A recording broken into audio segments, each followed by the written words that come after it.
Hi friends, welcome to my channel. जो मैंने भी देखुं भिडियो शेष पर्यटन देखिए, भिडियो मोट मोर शेयर करेंगे और सब्सक्राइब करेंगे लाटेस्ट अपडेट पाइबापी।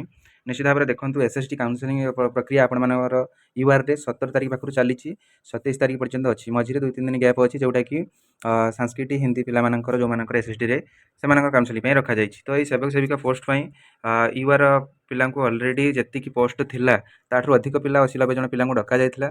तो ये काउनसेलिंग प्रक्रिया आज 17-18-19 अर्थात आज तृतीय दिन थिला। तो केते जन आज स्किप करिसेंती, केते सीट अछि कोन डिस्ट्रिक्ट रे आउ केउ माने आ भितरे एसएसटी रे मध्ये सेवक सेविकार केस मध्ये चलीछि केउ माने करिसेंती।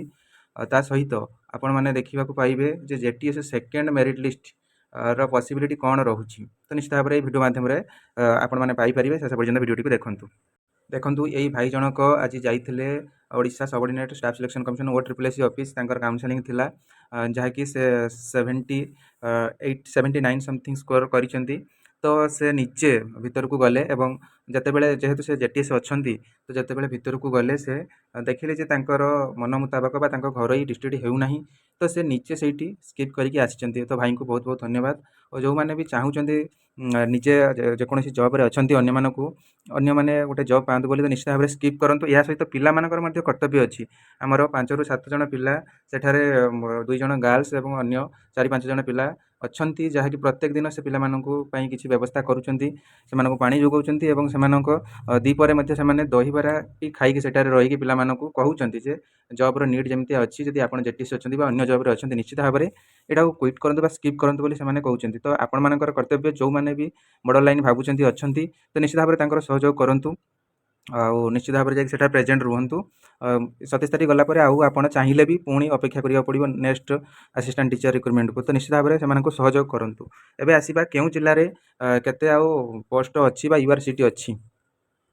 जदि आम देखा यूआर सीट जहाँकि प्रथम यूआर सीट विषय में डिस्कसन करवा। खोर्धा जिले में प्रायतः कम सीट थिला एवं खोर्धा जिले में आपण मानकर तो निश्चित भाव में आम यदि देखा खोर्धा जिले में आपण मानकर पोस्ट टोटाल शेष हो सारी यूआर सीट जहाँकि कम पोस्ट थिला। ता सहित पुरी पुरी रे एवं आपण मानकर जगतसिंहपुर कटक नयागढ़ रे टोटाली यूआर सीट आपण मानकर शेष हो सारी। जो जेटीएस माने एही डिस्ट्रिक्ट को फास्ट चॉइस देइथिले बा चाहूथिले निज डिस्ट्रिक्ट को आसिया पई, तो निश्चित भाव में एटा को क्विट करंतु। ता सहित बालेश्वर जदि देखिबा बालेश्वर यूआर सीट प्रायतः फीमेल मानकर शेष हो सारी। फीमेल जो माने भी बालेश्वर यूआर अछंती, तो निश्चित भाव में जदि आपण चाहूचंती तो अन्य डिस्ट्रिक्ट जदि आपण माने न करबा को चाहूचंती, निश्चित भाव में एटा क्विट करंतु बा स्किप करंतु। ता सहित केन्द्रापड़ा गंजाम जाजपुर एवं ढेंकानाल यही सब जिले में फीमेल सीट प्रायतः शेष हो सारी। आपण डाटा नहीं पारे। तो आज जदि आम देखा गत 2 दिन में पाखापाखि 20 पिला स्किप करते एब्सेंट रही। आज देखिले जड़े भाई किभली निजे जाइए भितर स्किप करके आसी। तो यही भाव में देखा आज टी कम पिला थिले 5-7 जन मात्र स्किप करिसेंती।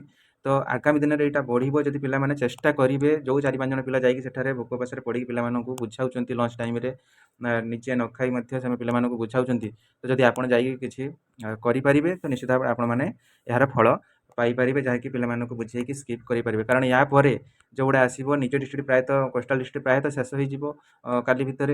तो नेक्स्ट जो डक पिला नेक्स्ट फेज रे 22 तारीख 21-22 तारीख पाखु। तो निश्चित भाव में से कोस्टाल डिस्ट्रिक्ट जब जेटीएस पिला बहुत भी थे, तो निश्चित भाव में से आप कहे से सियोर स्किप करेंगे। और जो मैंने बड़ लाइन भावुं तो निश्चित भाव में आपण मैंने पाइपर। तो एवं आसवा आम नुआ एटी तो अगस्ट पाखापाखि आसबार बहुत संभावना अच्छी, निश्चित अपेक्षा करूँ।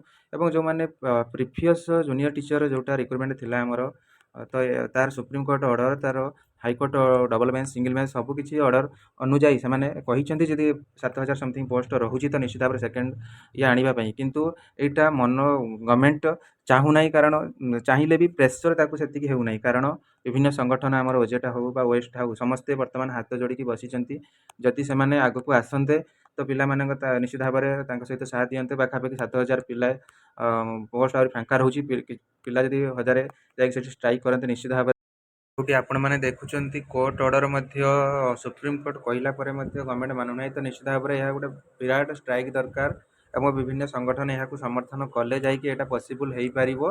तो आगामी दिन नुआ रिक्रुटमेंट आसी जाऊँगी अगस्ट भितर। निश्चित भाव में पढ़ापढ़ी जारी रखु। ता सहित जो आम एसएसटी देखा जो मैंने केस करते तो निश्चित भाव में ଯେଉଁମାନେ ସ୍ୱତନ୍ତ୍ର ତାଲିମ ନେଇଥିଲେ ବା ସ୍ପେଶାଲ ଏଜୁକେସନର ଯେଉଁମାନେ ସେଠି କରିଥିଲେ ତ ସେମାନେ ଏଥିରୁ ବାଦ ପଡ଼ିଛନ୍ତି, ସେଇମାନେ ହିଁ କେସ୍ କରିଛନ୍ତି। ଦେଖାଯାଉ ଆଗାମୀ ଦିନରେ ଏଥିରେ କ'ଣ ଅପଡ଼େଟ୍ ଆସୁଛି, ଆପଣମାନଙ୍କୁ ମୁଁ ଭିଡ଼ିଓ ମାଧ୍ୟମରେ ଜଣାଇବି। ନିଶ୍ଚିତ ଭାବରେ ଚ୍ୟାନେଲଟିକୁ ଯଦି ଫାର୍ଷ୍ଟ ଟାଇମ୍ ଭିଜିଟ୍ କରୁଛନ୍ତି ସବସ୍କ୍ରାଇବ୍ କରନ୍ତୁ ଏବଂ ଭିଡ଼ିଓଟିକୁ ମୋଠୁ ମୋର ସେୟାର କରନ୍ତୁ ଏବଂ ଏଭଳି ଲାଟେଷ୍ଟ ଅପଡ଼େଟ୍ ପାଇବା ପାଇଁ ପ୍ରତ୍ୟେକ ଦିନ ଆପଣମାନଙ୍କର ଏସ୍ଏଚ୍ଡିର କାଉନସେଲିଂ ବିଷୟରେ ଆପଣମାନଙ୍କୁ ଅପଡ଼େଟ୍ ମୁଁ ଏହି ଚ୍ୟାନେଲ ମାଧ୍ୟମରେ ଦେଇପାରିବି ବା ବିଭିନ୍ନ ନ୍ୟୁ ଅପଡ଼େଟ୍ ମଧ୍ୟ ଏହି ଚ୍ୟାନେଲ ମାଧ୍ୟମରେ ପାଇପାରିବେ। Thank you for watching. ଜୟ ଜଗନ୍ନାଥ, ବନ୍ଦେ ମାତରମ୍।